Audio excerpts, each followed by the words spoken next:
Good morning. বড়দের প্রণাম ও ছোটদের ভালোবাসা জানিয়ে আজকের রবিবারের ব্লগটা শুরু করছি। হ্যাপি সানডে বন্ধুরা। বাজার থেকে বর্মশাই আজকে চিকেন নিয়ে চলে এসছে। ব্রেকফাস্ট কমপ্লিট হয়ে গেছে, ব্রেকফাস্টের পরে চাওটা আর এখানে চিকেনটা বের করে নিচ্ছি, তারপরে ভালো করে সুন্দর করে ধুয়ে টুয়ে নেব। তো যাই হোক, আজকে অনেকটা চিকেন রয়েছে। কালো পলিথিনে বেশিক্ষণ খাবার এমনিতেই রাখতে নিই, আর চিকেন যেহেতু, তো আমি একটু তাড়াতাড়ি করে ঢেলে নিলাম এবং এখানে ঢেকে রাখবো। তারপরে একটু সুন্দর করে ভালো করে ধুয়ে টুয়ে যা যা এখানে দেওয়ার আর কি, তেল মশলা সব দিয়ে ভালো করে মাখিয়ে রাখবো। তো চিকেনটা ধোয়া হয়ে গেছে। এখানে ফার্স্টেই দিলাম সর্ষের তেল, দিলাম পরিমাণ মতো লবণ, রান্নার সময় আরও দেবো, আর তার সাথে দিয়ে দিলাম একটু বেশি করে হলুদ, আর দেবো টক দই। টক দই দিলে চিকেনটা খুব সুন্দর করে সেদ্ধ হয়, টেস্টও অন্যরকম আসে, বেশ ভালোই লাগে খেতে। তো যাই হোক, আমি দেখবেন কম বেশিরভাগ চিকেনে দই দিয়ে থাকি, এমনকি মাটনে যখন করি তখনও কিন্তু সেখানে আমি দই অ্যাড করি। তো এখানে আমি আন্দাজ মতো করে 4 চামচ মতো দই দিয়ে ভালো করে মাখিয়ে ঢাকা চাপা দিয়ে রেখে দেবো। আর তারপরে আমি আর বরমশাই মিলে চাটা খেয়ে নেব। আজকের ব্রেকফাস্ট আপনাদেরকে শেয়ার করা হয়নি, কারণ সময়ের কাজ করে যাচ্ছে, সময় এগিয়ে যাচ্ছে, বসে নেই আমার জন্য আর কি। তাই তো যাই হোক, এটা মাখাও হয়ে গেল, দেখতে পাচ্ছেন মাখানোর সময় এত কালারফুল লাগছে। তো এখানে ঢেকে দিলাম আমি দিয়ে, তারপরে এটা আমি হাতটা ধুয়ে নিলাম, কারণ তেল একদম পুরো প্যাচ প্যাচ করছে হাতে। আর তারপরে আমরা এখানে আর একটু এক্সট্রা চিকেন ছিল, মানে যেটা আমি কালকের জন্য একটু বের করে রাখলাম, ওটা অন্য কিছু একটা বানানো কথা ভাববো। তো এখানে আমার আলু পেঁয়াজ সমস্ত রকম কুচানো হয়ে গেছে। বন্ধুরা, মাটন আর চিকেন রান্না করার একটা সিক্রেট টিপস আপনাদেরকে আজকে দেবো। মাটনে সবসময় আদার পরিমাণ বেশি থাকবে আর রসুনের পরিমাণটা কম, এতে দারুণ টেস্টি হবে। আর তার সাথে চিকেনে আদা কম, রসুনের পরিমাণটা বেশি থাকবে, তাহলেই খেতে দুর্দান্ত একটা টেস্ট হবে। তো এই যে আজকে আমার চিকেন কষার লুক। সো ফ্রেন্ডস, ঘড়িতে বাজে 1:45, স্নান হয়ে গেছে। বাইরে রোদের তাপ, চরম রোদের তাপ, থাকা যায় না। হ্যাঁ, আজকে ঝলাস হাওয়ার পরিমাণটা একটু কম রয়েছে। তো রান্নাবান্না সব হয়ে গেছে, গিয়ে শুধু ঠাকুর পুজো করলে খেতে বসে পড়বো। গরম গরম ধোয়া ওঠা ভাত, সাথে ধোয়া ওঠা গরম গরম চিকেন কষা। তো চলুন ঠাকুর পুজোটা করে নিতে পারলেই হলো। এত পরিমাণ রোদের তাপ, বাবারে থাকা যায় না। কি ভাগিস, দোতলার ছাদটা উঠেছিল বলে নিস্তার, মানে যত বছর যাচ্ছে রোদগুলো যেন বেড়ে যাচ্ছে আর তাপও চরম বাড়ছে। সো ফ্রেন্ডস, চলুন ঠাকুর পুজোটা সেরে নিয়ে আগে।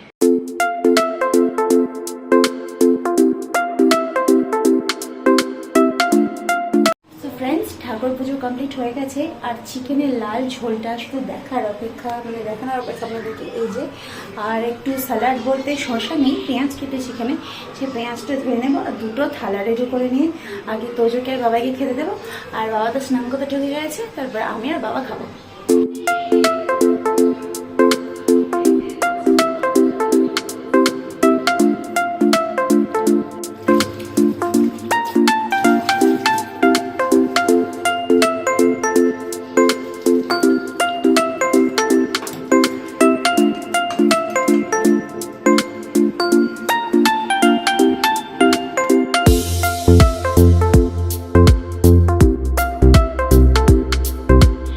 বাইরে এত রোদ গরম যে আমার এই পোষ্যটা থাকতে পারছে না। এখন এখানে ফ্যানের হাওয়াতে একটু ঘুমোবে, আর এখন খাওয়া দাওয়া করছে, মাংস ভাত খাচ্ছে এখন।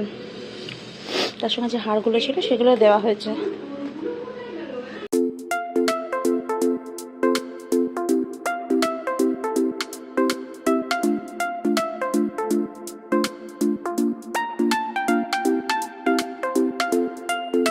মা ছেলে রেডি, চলুন এবার বেরিয়ে পড়বো। বড়মশাই আমাদেরকে সাথে করে দিয়ে চলে আসবে। খোলো তালাটা, খোলো। যে আমার তোজবাবু, চলো লাগিয়ে দাও এখানে। আস্তে আস্তে বাবা রে, তাকাও তোজো এদিকে, তাকা তাকা তাকা। মুখটা সবসময় রামগড়ের ছানা, হাসতে তাদের মানা, হাসির কথা বললে বলে হাসবো না না না না। তো তোজো চলো, যেতে হবে তো। একটা জায়গায় মা ছেলে একটা সেলফি তুলে নিই, একটা মজাদার সেলফি। স্মাইল।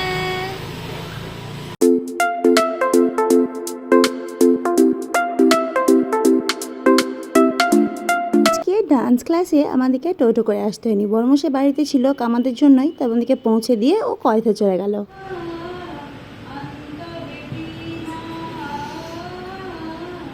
ছোট মেয়েদের যে ডান্স, যোগা, জিমন্যাস্টিক যা ছিল সব হয়ে গেছে এবং আমাদের এই বিচ্ছুগুলো শুরু হয়েছে। দেখতেই পাচ্ছ কী রকমের দুষ্টুমি করছে। তো যাই হোক, জিমন্যাস্টিক, ডান্স সব কমপ্লিট। আর আজকে দিনের আলোতেই ছুটি হয়েছে, তো মাঠে সবাই ফুটবল খেলছিল। আর তোজো বেশ এক্সাইটেড, মা একটু দাঁড়িয়ে দেখি। তো যাই হোক, ছেলে আমার এত পরিমাণ ডান্স জিমন্যাস্টিক করে ক্লান্ত যে যেইটুকুনি জল ছিল সবটা খেয়ে নিল, আর এত দুষ্টু করছিল রাস্তার মাঝে। তো যাই হোক, এখানে আমরা একটু জ্যামে পড়ে গেছিলাম, আমাদের আগে অনেকগুলো গাড়ি দাঁড়িয়েছিল। তো কি করব, এই সময় আমি আর তোজো একটু ভিডিও শ্যুট করছিলাম, আর তোজো এখন অপেক্ষা করে আছে কখনও আইসক্রিম খাবে। আমারও যদিও বা একটা খেতে ইচ্ছে করছে, জানি সেরমভাবে তো খায় না, তাই একটা খেলে কোনো ক্ষতি হবে না। তো ভেবেছি মা আর ছেলে আমরা আজকে একটু আইসক্রিম খাবো।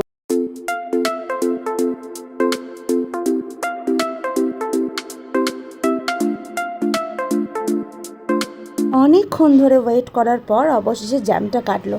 কারণ এই রেলগেটটা হচ্ছে আমাদের সব থেকে বড় অসুবিধার জিনিস। রেলগেট পড়ে থাকলে এত পরিমাণ জ্যাম লেগে থাকে রাস্তায়। তো যাই হোক, আমরা এখন নামবো ব্যাংক মোড়ে। আর আমরা কসমেটিক্সের দোকানের সামনে নামছি। আমার না বেশ ভালো লাগে কসমেটিক্সের জিনিস দেখতে, আর তার থেকেও বেশি করে কিনতে। তো যাই হোক, তোকে একটু আইসক্রিম কিনে দেবো, আর এখানে আমিও একটু খেয়ে নেবো। শুনেছি মনের ইচ্ছে এই সময় অপূর্ণ রাখতে নেই, আর বিশেষ করে আইসক্রিম বলে কথা, সেটা তো আমার তো খুব পছন্দের। তো টোটোওয়ালার ভাড়াটা মিটিয়ে দিয়ে মা ছেলে দেখি আজকে কি আইসক্রিম পাওয়া যায়। ভালো তো যে আইসক্রিমটা, বাপরে হচ্ছে পিস্তাচিও। তাই? ও, আমিও একটা নিয়েছি এই যে, কিন্তু রাস্তায় এত ভিড় যে খুলে খেতে পাচ্ছি না। চলো দিকে, খুব ভালো। আমি পৌঁছে গেলাম মা ছেলেতে, আর আমাদের আইসক্রিম খাচ্ছি, অনেকদিন পর খাচ্ছি। এই এতদিন প্রেগনেন্সি এতগুলো মাস গেল, একদিনও খাই।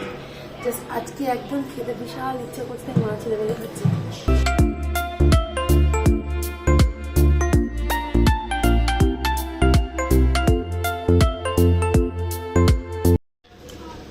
লুকিয়ে লুকিয়ে আইসক্রিম খাচ্ছি, দেখবো বর্মশা কিছু বলে না, তবু আমাকে বলে তোমাকে খেতে ইচ্ছে কিছু বলো। বুঝতে পারি না, এখন বুঝতে পারলাম না আইসক্রিমটা খেলাম। সন্ধে দেবো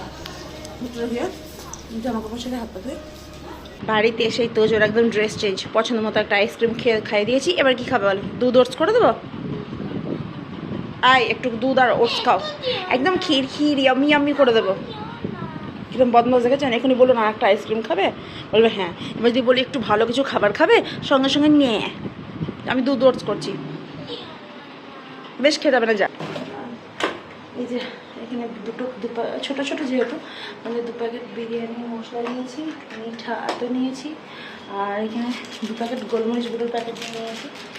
গুঁড়োটা যখন পাওয়া যায় গুঁড়োটা কিন্তু আসলে নিয়েছি। ও আগার এই যে বিরিয়ানির রাইস আছে, ও আগা চাল, আমাদের শুধু ইন্ডিয়া গেটে ইউজ করবেন, আমার ওয়াগাটাই বেশি ভালো লাগে। দেখলাম চিকেন কষা রয়েছে, দুবেলা কি চিকেন কষা খাবো, একটু অন্যরকম হাটকে খাবো। কিন্তু তোজোকে এখন বললে তো একদম মাথায় তুলে নেবে, একবারে হলো হলো হলো পাগল করে দেবে। তাই ওকে বলছিলাম রাত্রে একটু বিরিয়ানি বানাবো, চিকেনটা তো কষানো সবই রয়েছে, মশলাপাতি এনে দেয়, শুধু ভাতটা ফুটিয়ে নিলেই হবে, আর একটু ব্যবস্থা করে নিলেই হয়ে যাবে। তো সন্ধ্যেতে দেবো, তারপরে আমাদের চা করে চটপট করে বসিয়ে দেবো।